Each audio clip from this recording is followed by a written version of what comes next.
We'll start in just a moment.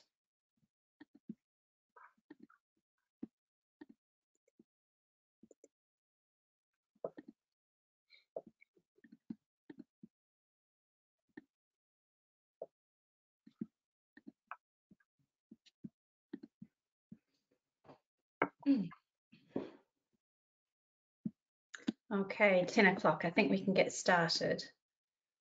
Well, hello everyone, and welcome to our seminar on navigating the Building Safety Act. Today, our aim is to give you a little bit of background on the Act and an understanding of what it means for the glazing industry. My guest today is John Vanstone, and he is the chair of the Industry Competence Committee for the Building Safety Regulator. Thank you. Pleased to be here on what is a cold day. Yeah, she's a little frosty out there. Right, well, thanks, John, for being here. So the Building Safety Act has caused a real stir throughout construction. There seems to be a lot of confused opinions out there, a little bit of misinformation, maybe some miscommunication. So I hope we're able to clear some of that up today. Yes, absolutely. This is obviously the first in a series of seminars for our industry. I hope people come away with greater understanding of what's actually coming down the road and an assurance on future direction of travel. Brilliant. So the format today, I think we'll probably switch our cameras off and get you to run through some slides that give some information. Oh, there we go, good start. And then we'll talk through whatever questions get raised towards the end. To the attendees, feel free to ask questions throughout. We do encourage it, but what we will do is answer as many as we can at the end. John and I will sit and do a little Q&A. So anything you want answered, just ask away in the question tab. John, thanks again for being here today, and over to you. Okay, thank you. Let me just off my camera so you can see it in full screen. Right, hopefully that's working. Just to give a bit of background to myself and where I sit currently within the industry, most notably, as pre-mentioned, I'm the chair of the statutory committee, the Industry Competence Committee for the Building Safety Regulator. I was also chair of the interim committee that ran for 2 years prior to this, when the regulator was in shadow form. Obviously, I work across the built environment, large focus on complex buildings through my work with the BSR, but also domestic properties due to chairing CERTAS, as well as chairing both the National Home Improvement Council and the Competent Persons Forum. All of this gives me a fair insight into what is going on both in regulation and on-site operation. Okay, what we're going to look at today, the following areas: the background to the Building Safety Act, the Act itself, the regulators it established with a particular focus on the Building Safety Regulator due to its huge relevance to our glazing industry. We're going to be doing another seminar in January when the rules around products will change a bit. So we'll do one that focuses more on the OPSS, National Regulator for Construction Products.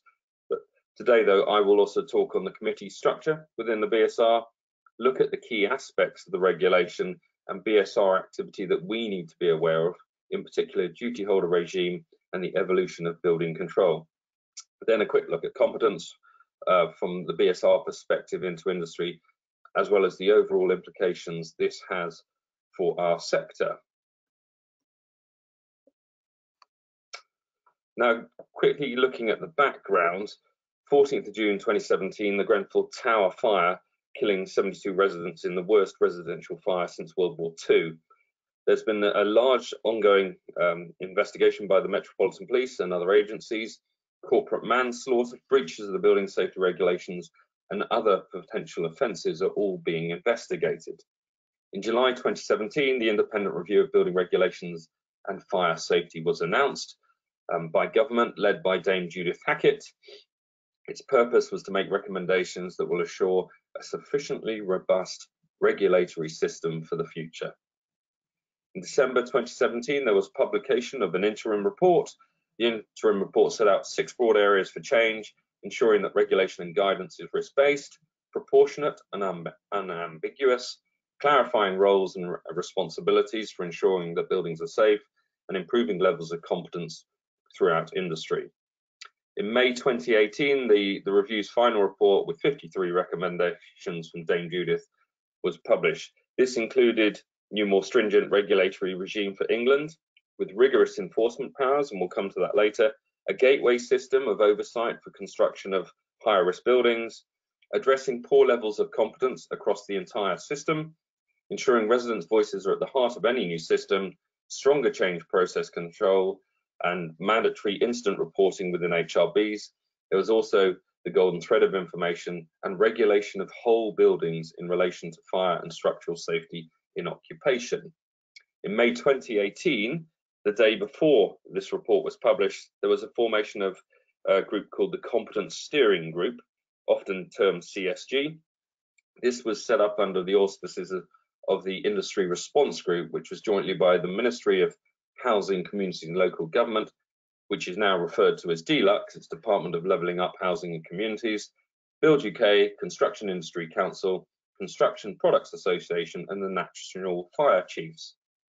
In December 2018, Building a Safer Future, the implementation plan was published. This plan was in response to the final recommendations from Dame Judith. The government then in June 2019 published the Building a Safer Future consultation, detailing proposals to achieve long-term reform.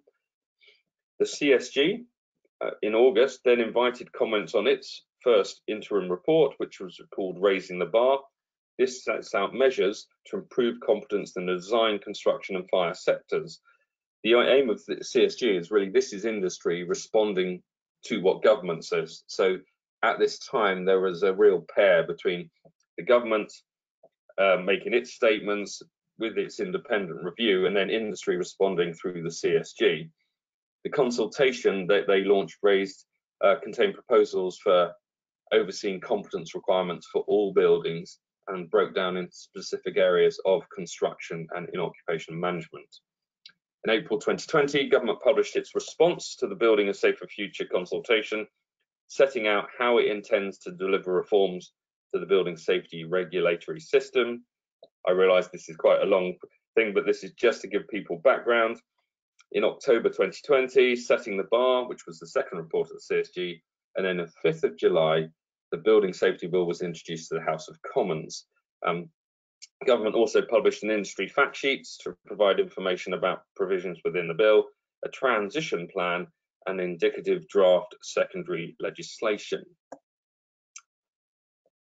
28th of April 2022, the Building Safety Bill received royal assent and became legislation, now known as the Building Safety Act.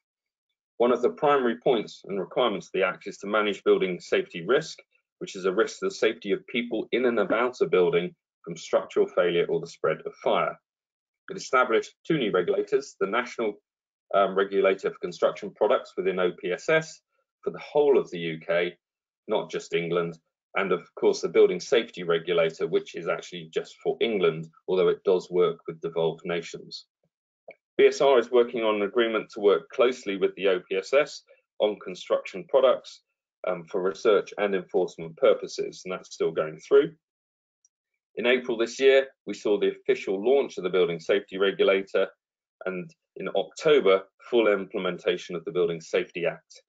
April next year, which is 2024, the operational standards rules will be enforceable, ensuring a consistent regulatory approach for building control across the whole built environment. This is just a quick summary of the Act itself. It mainly extends to England and Wales, but the majority of measures are currently in England only.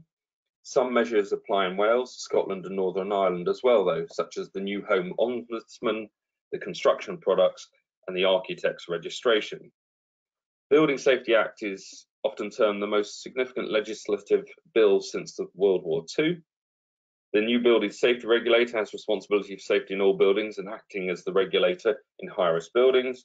There are new duty holders established for all building work and new accountable persons responsible for managing risks in high-risk buildings. There is a new and strengthened enforcement and sanctions. Again, this is established for all building work, as well as for the higher risk buildings in occupation. prescribed documents that will accompany a building control approval application for all buildings, and a specific regime for the whole higher risk buildings defined in legislation. There are gateways, which you may have heard of, which are hard stop go points during design and construction of a building of a new HRB, a change control regime to record and manage variations during construction, safety cases, which is an assessment of the building safety risks alongside a description of steps taken to mitigate or manage these risks, mandatory occurrence reporting, and the golden thread, which is key documents and information required to be held about a building. All these things that are in higher risk buildings will flow through industry at a proportionate level. This will be based on risk. So what we see now in HRBs and often talked about, the focus will be seen in other forms and other buildings later on.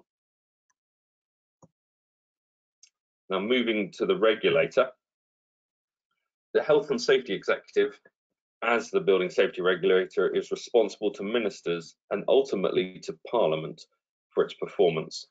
The Building Safety Act also provides for an additional safeguard going beyond usual practices by requiring a regular independent review of the whole system and specifically the effectiveness of the regulator.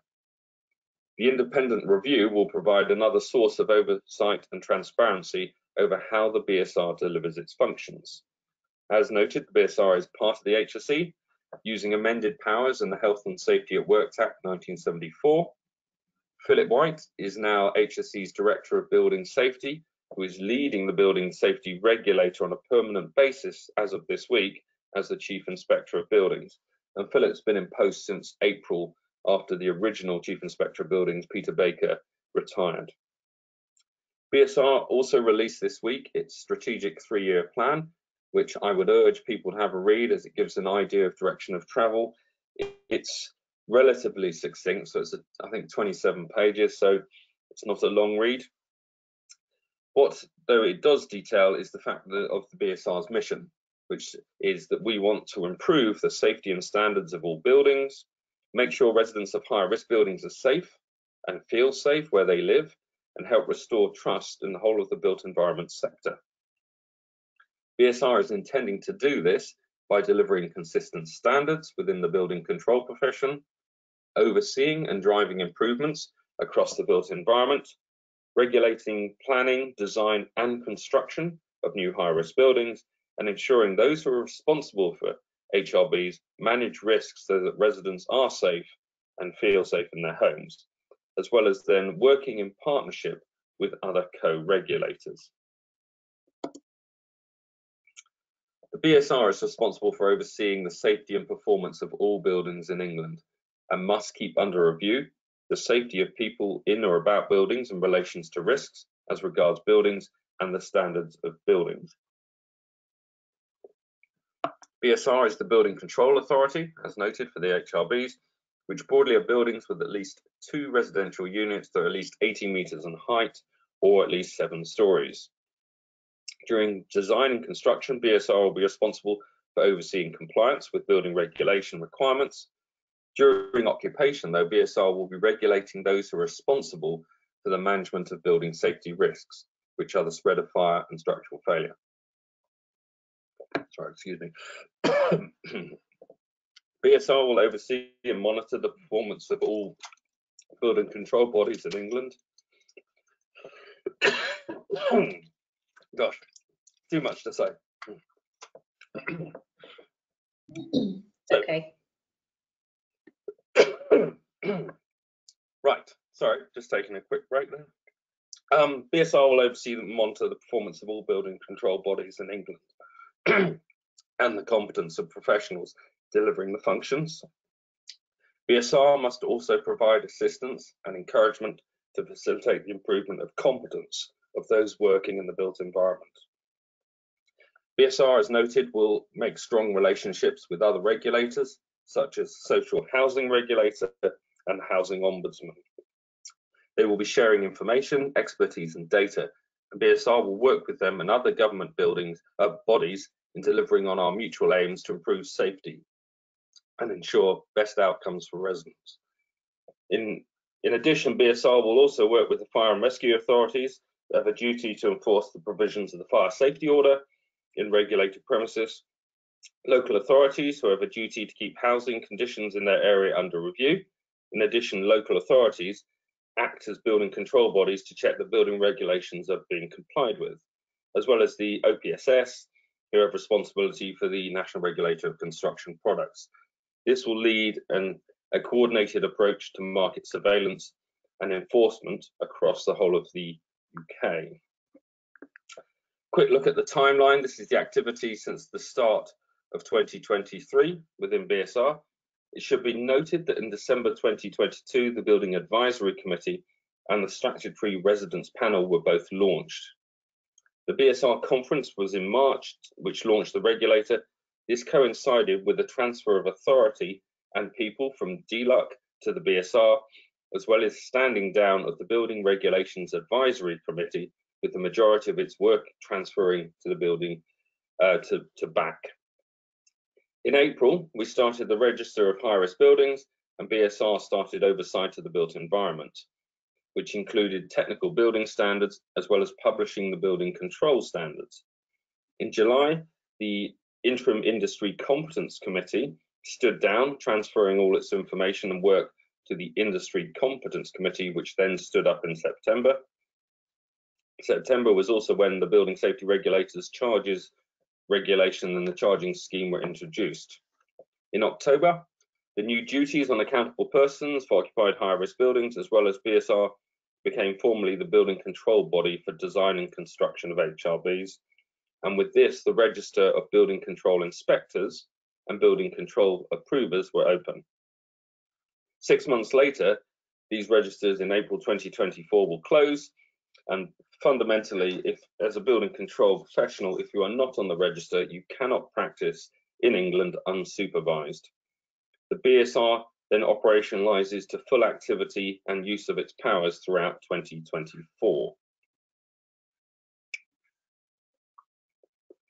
Now, a quick view of the statutory committees and their reporting line. Building Advisory Committee, its function is to give advice to the regulator about any of its functions, except on matters of competence of persons in the built environment industry or registered building inspectors. Its aim is to identify and assess emerging risks to safety and standard of buildings and provide expert advice and producing technical standards relating to the built environment. BAC is responsible for proposing amendments to building regulations and the approved documents, which obviously is of interest to our industry due to, in particular, ADL and ADF. It comprises a representative steering group underpinned by technical working groups. These working groups effectively transitioned from what was known as BRAC, which was under DLUC. The Industry Competence Committee, its functions include monitoring industry competence, advising the regulator on industry competence, advising persons in the built environment industry in relation to competence, facilitating persons in the built environment industry to improve competence, and providing guidance to the public on how to assess competence of persons in the built environment industry, as well as undertaking research and analysis to support these other functions. And the final group, which is the residence panel, this comes from the BSR's aim to put residents at the centre of the new regime. This panel of residents of higher risk buildings, but also other relevant persons. Its function is to give advice to the regulator on any of its functions. Now, the residence panel must be consulted by the regulator before revising any guidance to residents about rights and obligations, guidance on duties to provide residents with information, guidance on engagement with residents, as well as the regulator's strategic plan, which was launched this week, as also the regulator's complaint system.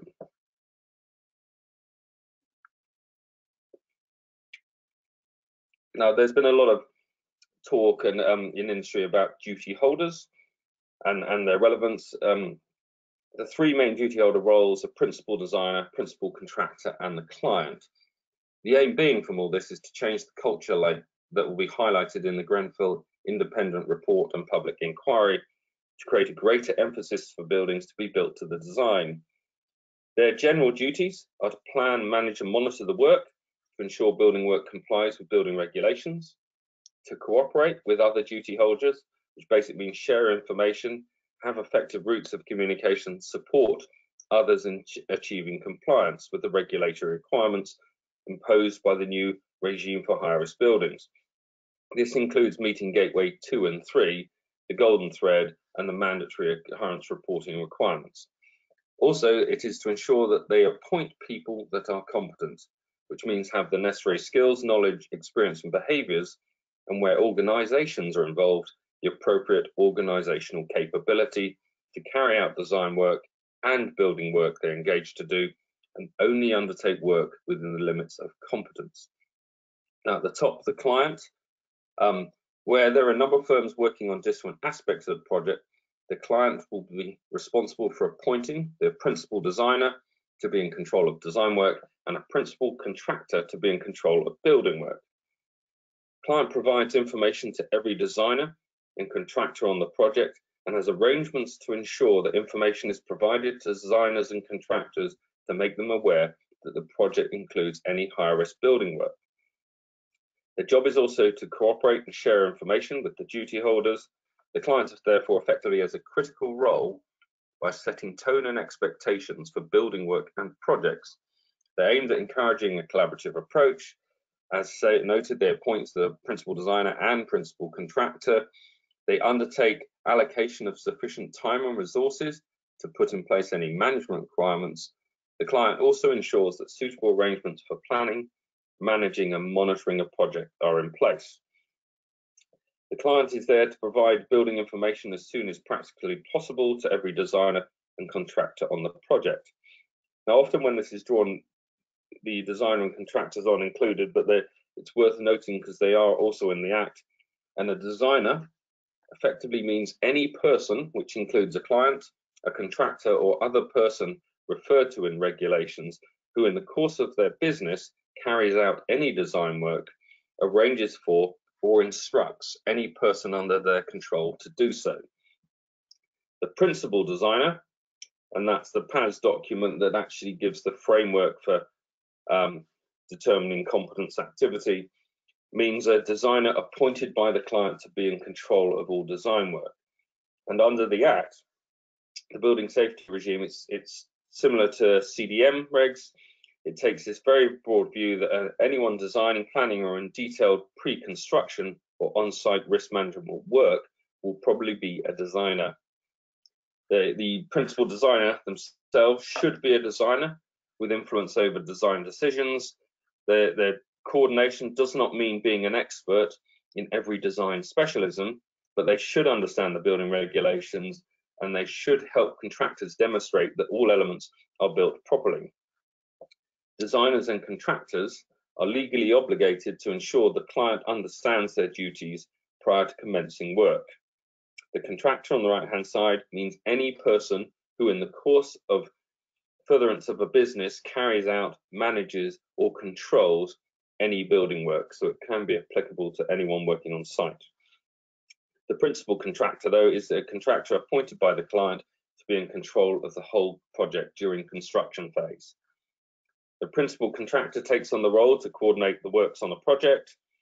Again, this is a concept deeply embedded with the Construction Design and Management Regulations 2015, with the expectation that the principal contractor takes responsibility for their site by planning, managing, and monitoring work.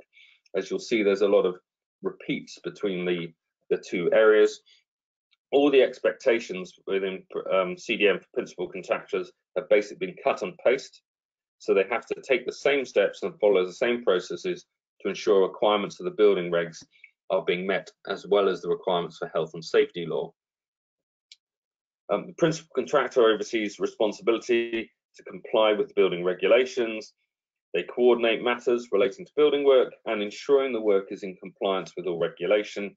And where a designer or principal designer provides comments in relation to compliance, the principal contractor must ensure these are taken into consideration.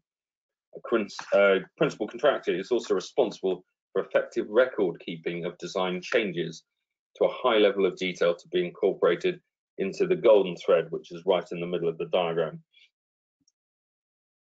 In my experience, I'd say that the of plan, manage and monitoring, it's the monitoring aspect that is actually frequently overlooked. As regards contractors themselves, it's important to not start building work unless satisfied the client is aware of their duties, to make sure you provide each worker under control with appropriate supervision, instructions and information relating to ensure that the building work complies with the requirements, and refuse to undertake any work they believe that is not in compliance with building regulations. So therefore stating you cannot simply hide behind an instruction and say, well, they told me I should do it. The benefits of all this is to ensure better coordination, communication, improved integration of safety and design, more understanding and awareness of risk, and improved project information. It all comes down to ensuring that the right culture and therefore behaviours are applied throughout the building life cycle. As regards the building control profession, BSR is now regulating the building control profession through a combination of registration requirements. These are a set of requirements for registered building inspectors or registered building control authorities that they need to comply with when registering under the new regime within BSR. This process opened in October. It will close in April 2024. And as pre-noted, those not registered cannot work without supervision. To be registered, you must prove compliance with something called the BICOF, which is the Building Inspector Competence Framework. This is a mandatory set of standards of competence maintaining over time to comply with a code of conduct.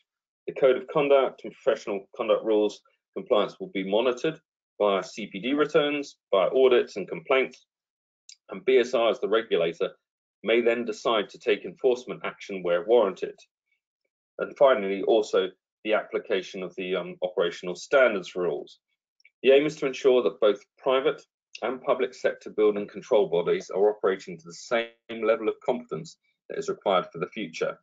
And failure to comply with the standards will result in enforcement action. So the BSR is able to actually recommend to the Secretary of State that you can suspend a local authority's building control function, as well as being able to remove anyone from the building control approver's registration. Now, this has been added in as well because it is fairly relevant to a lot of people that are probably on this call. When undertaking work in properties throughout England and Wales, there are 3 routes of compliance.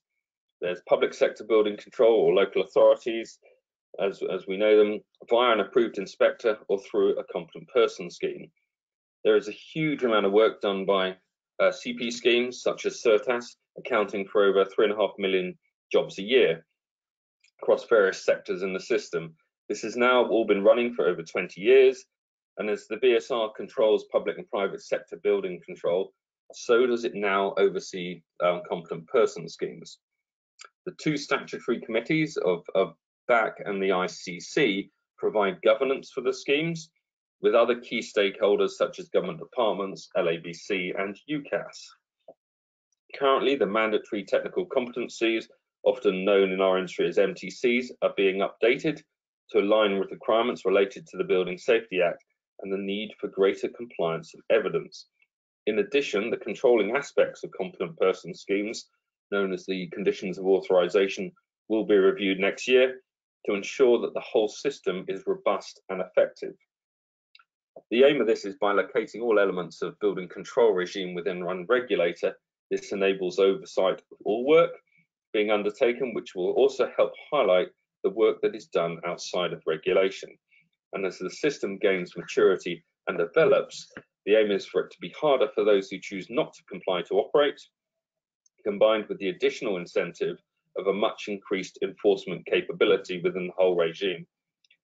It should be noted that because the BSR comes from the HSE has a history of seeing enforcement as a positive tool for improving a system.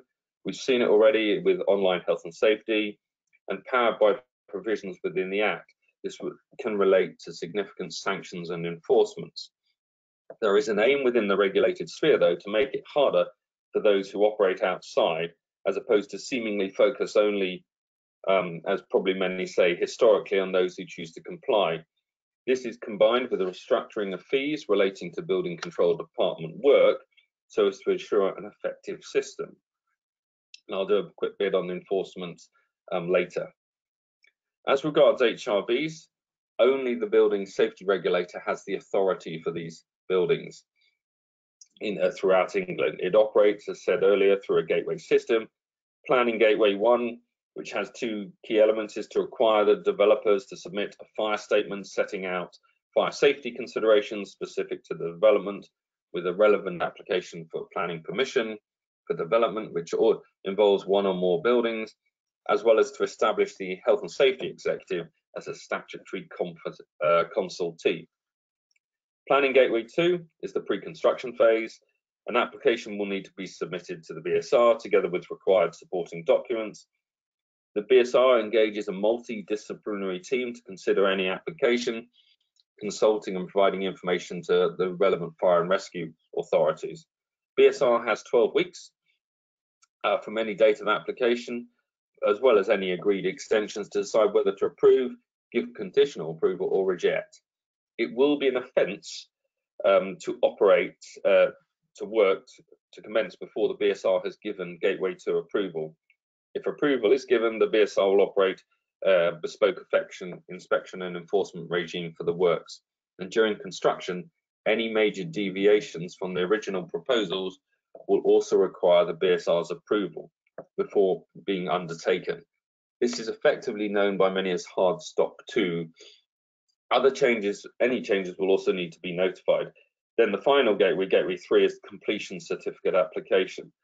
This is a notice that works are complete, will need to be given to the BSR, an application which is submitted electronically so as to aid record keeping. The BSR has again 12 weeks from the date of application to decide whether to approve, agree an extension, or reject the application. Until you gain approval, you cannot occupy a building. Now, how our industry approaches complex work outside the HRB over time is likely to align in process where it works with HRBs. So we're seeing a lot of large construction firms, particularly in London, saying we're not going to operate two systems. So what we do for a higher risk building, we're also going to do for other buildings. As regards the enforcement, rather than go through the entire bit of enforcement, I picked out some key elements that are often highlighted. Section 35 from the Act is breach of building regulations. This relates to any building work, so it can be in any building. It is triable either way.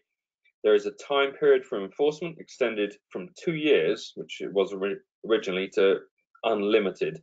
There is unlimited fine on conviction. There's up to 2 years imprisonment, and for every day after you've been fined, it's £200 a day until you've actually corrected the fault. Section 36, which is notice of requiring rectification. Again, this relates to all building work. It applies to any non-compliant work, and the time period for enforcement was extended from 1 year to 10 years. Again, unlimited fine on conviction and £200 a day until fault has been corrected. Section 36 also has the act called the Defective Premises Act. 30 years retrospective from April 28, 22, and a lot of this has obviously spilled out of Grenfell, the ability to go back 30 years and say, well, when this building was built, this is what causes the trouble, and we can still prosecute, as well as 15 years prospective, which means in the future. This is from 28th of April 2022. This extends applications to refurbishments and other works to an existing dwelling. The DPA, or the Act, is based on strict liability. So there's no defence through, say, reasonable skill or care or industry practice. Claims must be dismissed, though, if they infringe the rights of a fair trial. This obviously is of much interest throughout our industry in all different buildings that we work in.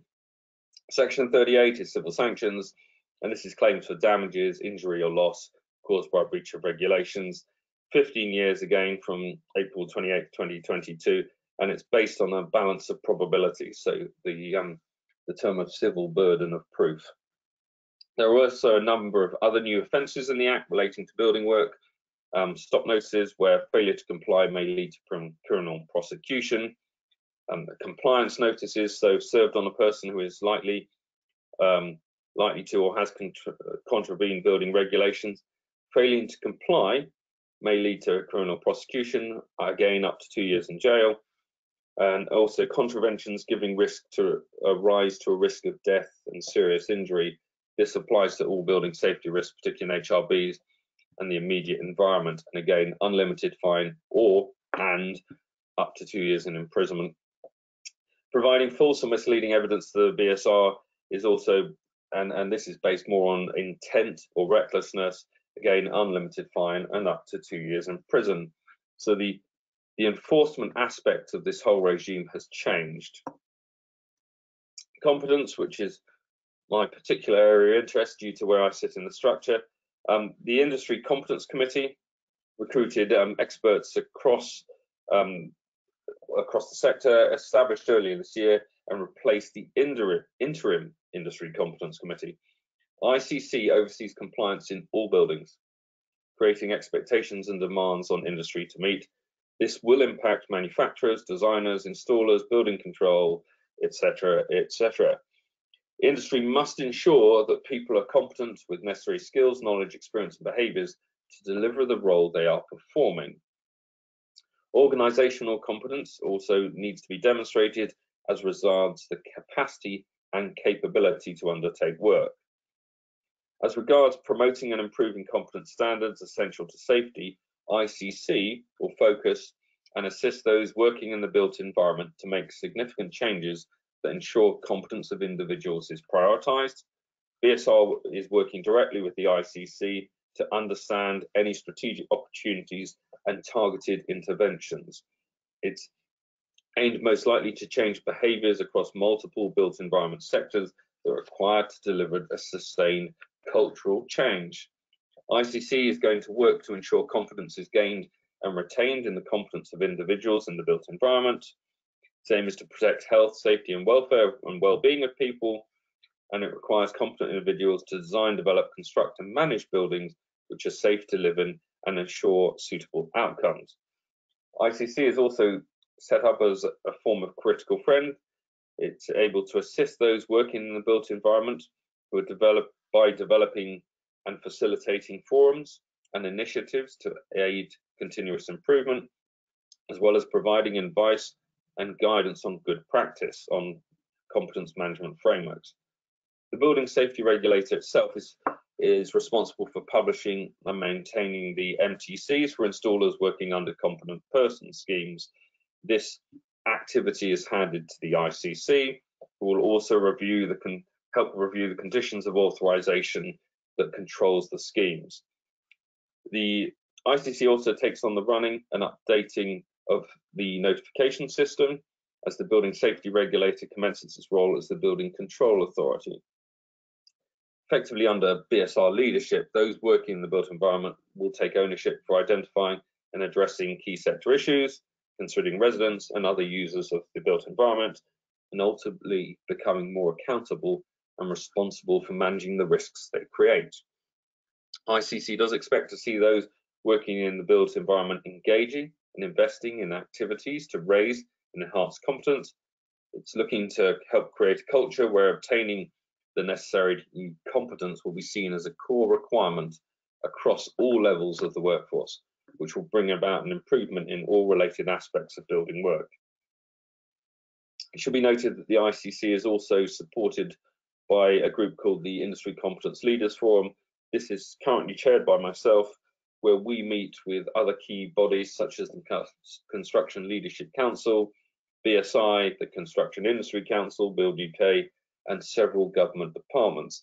The aim of this is to make sure that what the ICC produces and what it does is actually something that industry is, one, aware of, but two, able to respond to, rather than just pump out information from a central point, unaware of its consequence on industry. As noted, the ICC stood up in September.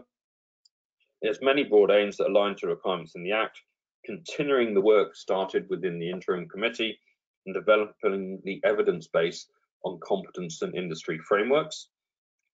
It needs to develop and monitor the performance and progress of industry by creating some clear key performance indicators against which it will report to the BSR, as well as reporting to industry itself.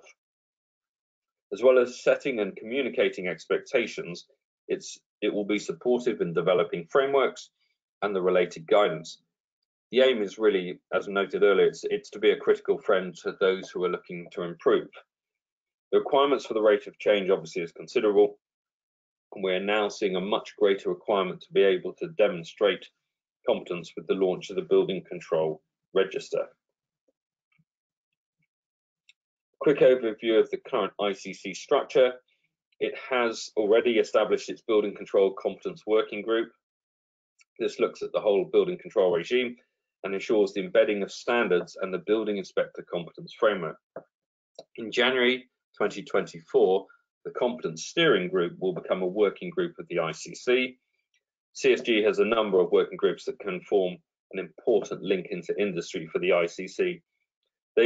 It should be noted that the working groups of the CSG will not be formal working groups of the ICC, as they are part of industry, but the aim is to make sure a close link. And the CSG working groups cover such things as installers, designers, architects, etc. So the whole gambit. The ICC terms of reference, though, allow for creation of other working groups, as noted on the diagram here. This will be necessary for the ICC to fulfill its functions. So currently, we're not sure whether it'll be 1, 2, 5, whatever, but these are likely to start forming as of February 2024, following agreement within the ICC itself and its objectives and priorities. I think it's fair to say one of them is almost obviously going to be framework reviews. Another one is almost certainly going to be around communication. A quick look at the culture of competence. Now, as mentioned many times and on many presentations, BSR's overall aim is to shift industry culture. This is in tandem with the work to focus on fire safety, structural integrity, and overall competence. The diagram on the screen here was taken from the Culture of Competence document, which sits within the ICC, as it promotes the accepted position that competence is about skills, knowledge, experience, and behaviours. The central circle is to highlight the relationship between the mindset of ensuring residents' safety as it relates to all other aspects of an individual and an organisation's work within industry. Put simply, it is seen to be about ethics and morals and the lead to align to societal expectations. From an organisational level, culture comes down to leadership, behaviour and management, direction and control, as the most competent individual can perform incompetently when the organisation gives them poor products, half the time to do a job properly. This makes the clear point that culture starts at the board of an organisation right when it bids for work, informing clients of its expectation to deliver quality without compromise to safety. It represents a much really needed change in industry to shift the dial on accountability and leadership to drive culture change in relation to buildings safety. Now, this initiative has not been published as yet, but will be next year. So this is a little preview of a diagram that probably took ages to actually create. The aim, though, is to establish from this as normal and non-compromising culture to safety and embed behaviour in businesses at all levels. And it makes the point that leadership needs to visibly support a culture of competence as a central pillar to definition of work. A quick note on the golden thread, which is a concept which has been worked upon for the last 2 to 3 years. It's about collecting as much information as required on what products and work has been undertaken in the building since construction and combining it with an as-built element of building.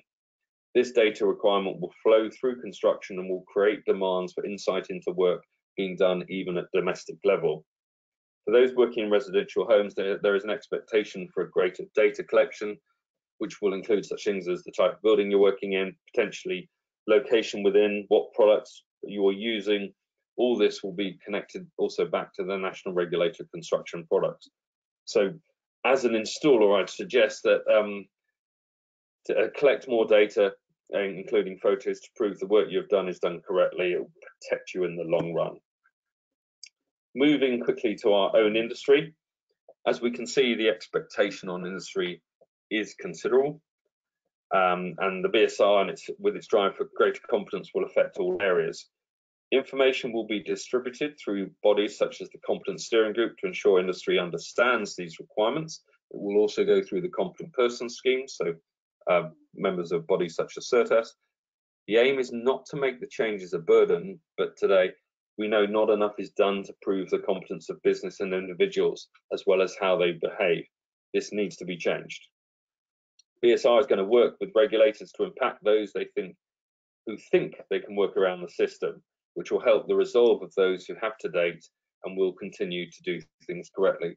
So the aim is not to pick on those who comply, it's actually to pick on those areas of industry that are effectively doing nothing or trying to willingly work around. The fact that the HSE is involved shows a new level of control and enforcement will be applied. And like many, I suppose, I hope that this will have significant discouragement for those who think they can get away with it. And finally, a few key areas of concern. I think it's fair to say we must remember that this regime is for all buildings and for all individuals and organisations. Often it is dismissed as only for higher risk buildings. And this goes from everything from design, construction and in-occupation management. Compliance will depend on the work being undertaken and the environment you're working in. So I would suggest that businesses ensure they understand procedural and technical frameworks that apply to what they do. You should review and update understanding of technical requirements and apply a precautionary principle. So if you're not sure whether you're competent to do it, don't do it. And wherever you can, go further than the minimum. Whatever your business, you will need to implement good competence management practice for self and staff, assess and work within limits of competence for individuals and organisations, so you don't take on work you're not skilled for, but where there are gaps, look to upskill. We see training as a very positive tool for industry, and we hope that this can flow throughout. Please review how your organisation communicates, shares information, and keep good records. They will support you in times of concern. I would also look to keep a competence record for your team, especially if you're working on larger projects or more complex buildings. And if you're a manufacturer or supplier, be careful of the advice you give, as you can very soon become a designer under the Building Safety Act. If you're a domestic installer, look for ensuring you have proper MTC cover on site. These are part of the requirements for competent person schemes. The fact that competent person schemes, approved inspectors, local authorities are now all collected under one regulator means that there's going to be a much greater consistency of requirements. And for the work again, I'd suggest that you just collect as much data as you can reasonably possible. Photos are a great way of proving that the work you've done is correct, as well as ensuring that the documentation you submit to homeowners or to clients or to residents are kept. But most importantly, also stay informed. Always ensure the legitimacy, though, of where your information comes from. There are a number of people out in the market who are just giving views. So make sure that they are connected in to the structure. We will, as the BSR and the ICC, make much greater statements in the near future on where you should go for your information. But if you're uncertain about your position on something, I would go to your trade body. That's why we're established. And I think that is it for this. Obviously, there's the Act is huge. As in, we can do presentations go on for about 3 or 4 hours, but I think this is a quick overview of where we are. Yeah, I think as quick as you can make it, isn't it? It's yeah, there's a lot of information in there, so thanks very much for sharing that. Much appreciated. Yeah, coughing. I think it's winter cold coming in, but just as a high level thing, I was going to say I will create a pack, an information pack on this that we can send out probably in a week's time. It's just we get anything that we send out with approval from the BSR prior to dissemination. Yeah, I also put in the chat that we will be sending out a copy of the Building Safety Regulator strategic plan as well, just to save anyone having to run around on Google trying to look for it. So yeah, again, thanks for the info and sharing some exclusive information that is not yet out there. I'm sure that diagram did take someone a very long time to make.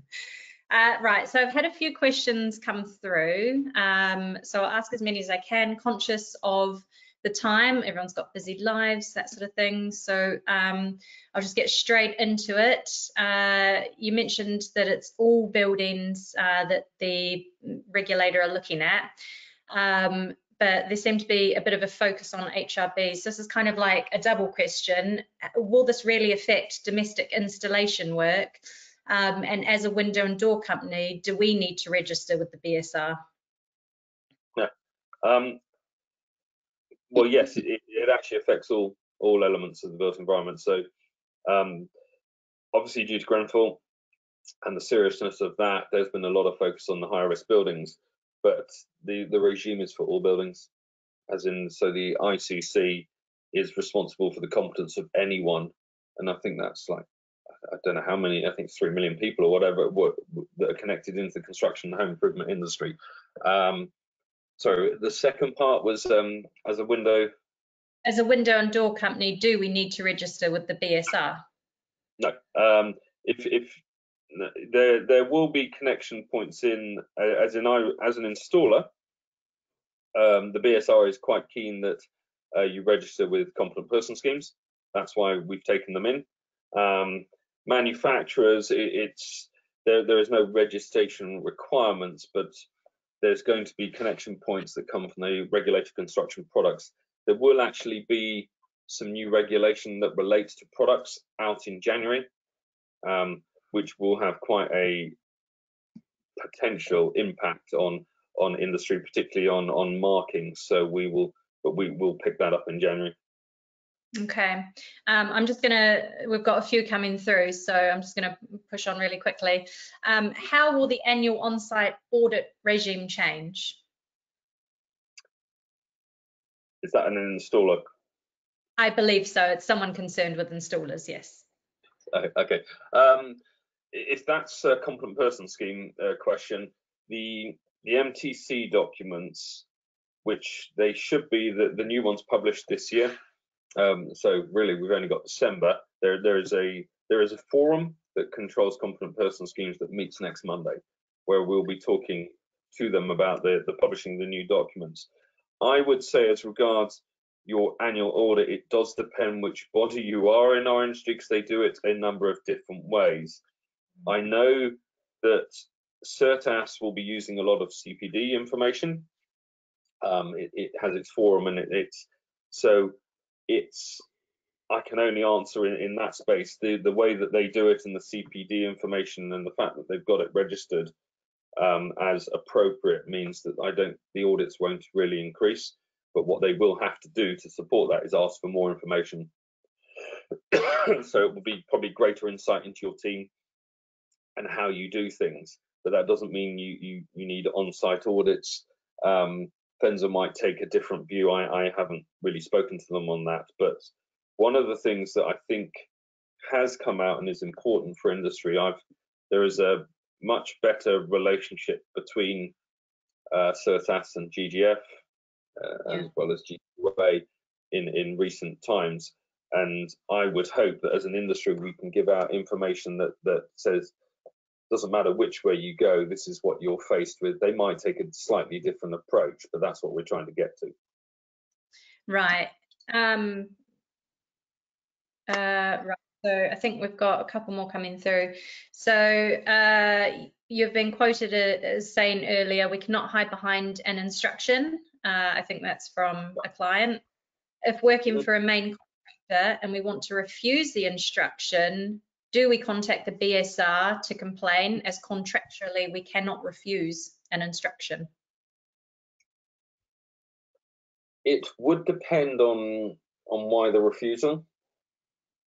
Okay. If it's now, just as now, assuming it is something that contravenes the regulations, so they're saying, well, we know it's not right, but just do it. The Act actually does support you in that. So if and this is probably it's actually a good question, because this is probably something we need to give advice out on to main contractors and connect into the principal contractor, because it will come from that area. There is a BSI working group on that, because they are legally obligated. If you actually come back to them and say, look, this is a contravention of the regulations, they have to act on that. And actually to not do puts them in a very difficult legal position. I think at the moment it is fair to say that is not understood, and a lot of people think, well, we're paying it, do what we say, but in doing so you take responsibility. So it's in a prosecution aspect, they're going to look at both sides. They're going to think, well, you knew it was wrong and you still did it, and they instructed you and they did it, so they're not just going to go after the person who instructed, they'll go after you too. And that's why an actual refusal, as I would say, is probably your safest thing to protect your business. The act is designed to put a firm focus on directors. So yeah. Just and historically as well, the person on site did it, or the gang leader, or whatever, the on-site manager, to blame them. Well, no, that they'll see it as a problem within the organisation. Yeah, and you said the BSI backs you on this as well. So, but I think it's fair to say it's a point that actually needs to be picked up with BSI. So I will do that. Yeah, well, there you go.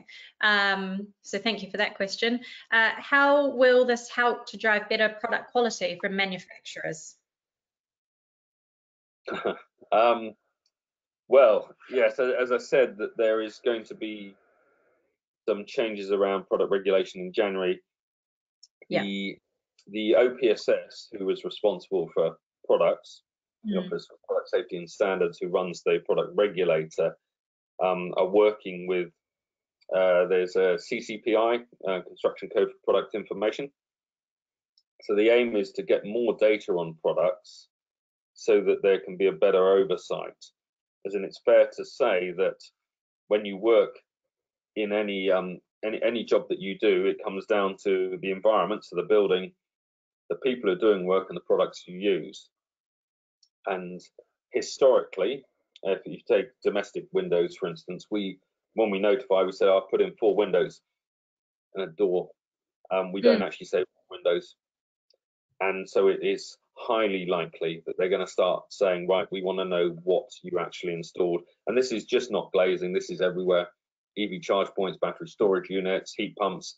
The central register does not know enough, and to actually regulate this space and to oversee it, it needs to get it. So what it will look for is endemic problems. So isn't it interesting that everyone who installs this product, actually there's a lot of problems there, so we will actually pass that to the OPSS, and they need to go and look at that manufacturer. So better data will be the real key to that, and then the use of the data.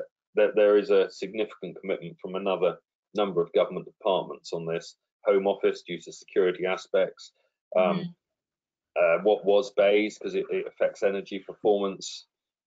Us, because it affects safety and standards. So, and the fact that you've now got building control being proper oversight of it, with a new drive to actually do enforcement, because many people say building control do not enforce, which gives a problem. Yeah. And there've been some very big structural changes there, so we actually review that as well, should help drive an improvement in standards. Yeah, I think you touched there on local authority enforcement. It's currently fairly non-existent, and so I think a lot of people listening here today will be concerned with, will that actually work? I'm conscious we've only got 2 minutes. You want to give us the short answer on that? So I'd just say very quickly on that, building control, actually, it's the funding structure in the last however long means that if they actually enforce against someone, they pay for that enforcement, the money goes to Treasury, it doesn't go back to building control. So actually they lose money by enforcing. All this has changed. Okay, well, that's good news. Well, is it good news? Now we're going to be looked at a bit closely, but good news that, yeah, local authority will be doing what they're supposed to be. For those that try to do it right, it's good news. Yes, yeah, indeed. So I'm going to just ask you one last quick question before wrapping up. I think this one's quite important. Where is there an opportunity to engage in industry groups and get involved? the way we're structuring, and I tried to do a diagram on this, but simply failed. The ICC is the second point. It is effectively working with key groups in industry. So if you remember, say, the Construction Leadership Council, they have a competence group, but the one I would naturally go for is the competence steering group. It has 12 different working groups and looking at different areas.